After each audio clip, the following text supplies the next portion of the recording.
Well, celebrities are lining up to join the Ban Bossy campaign that's both on air and on social media. It's designed to encourage girls to take on leadership roles and question the meaning of words that people use when talking about girls as opposed to boys.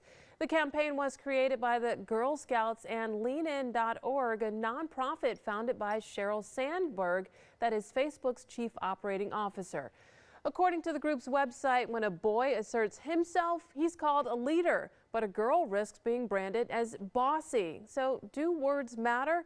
That's our topic this half hour, and we want to hear from you. Share your thoughts on Facebook and on Twitter, and we may share your opinion on the air. So in our newsroom is Fox 26 legal analyst Chris Tritico, news analyst Mustafa Tamiz, and public policy analyst Jackie Bally. Of course words matter, guys. Well, you know, I'm going to be real honest. I scoffed at this when I first heard about it, and I thought this is kind of silly. Yesterday, when I posted the topics, my daughter, who's getting a master's degree, called me and said, this is a very important issue. And I said, why? And she said, because it's true that young ladies get held back because if they try to assert themselves, people call them bossy or something even worse that I can't use on TV. And we had a long discussion about it, and she kind of turned me around, Jackie Bally. I'm going to start with you because you're bossing Mustafa and I around all the time anyway.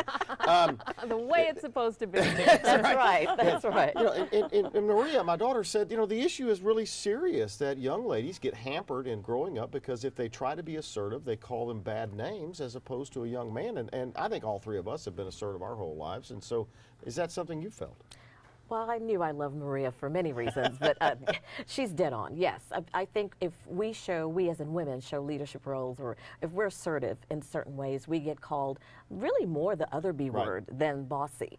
And I think what they're trying to do in this promotion is to maybe tell young ladies that you need to have some confidence in your decisions. Do not feel ashamed about being assertive. This is a time where lots of women are coming to the forefront, and I think it's a positive thing. Now, I am a little troubled because some of the entertainers that they have in this ad, they will use the B word and other much harsher words either in their movies or in their songs. But I understand that they're probably using these entertainers because it will attract the attention of the teenage girls, which is what the ad is trying to promote and that's their base that they're trying to promote. This Some of the research I did is just that these that it's the songs, the rap songs, and the teen movies that are objectifying young ladies in this same fashion. But you can't, you know, for the entertainment value, does that mean we have to stop doing that because it's objectifying these young ladies?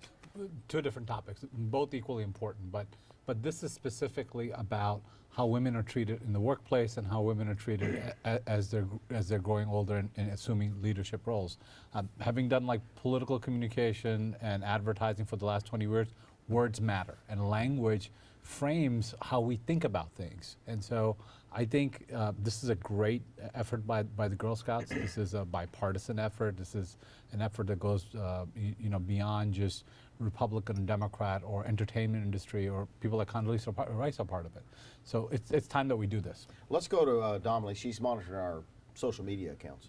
Yeah, Chris, what I'm hearing on my Facebook page and from my Facebook friends, so many of them are saying that it's nice to ask men to stop calling women these names, but they're saying that this needs to start with women, that women themselves will call one another these names or call themselves these names, and they want that to stop. You know, that's a very valid point, I think, yes, is that it doesn't start with just people like Mustafa who... always keeping a girl down. That's just what they say about me.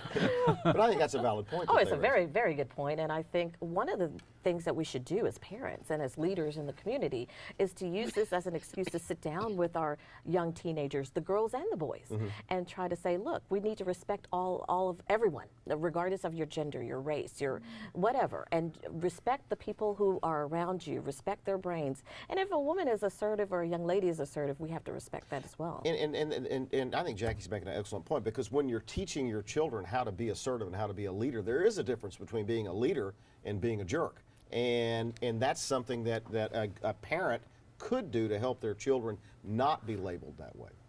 Is this personal experience coming across? No. Yes. Yes. No. Look, I've had to deal with this my whole life.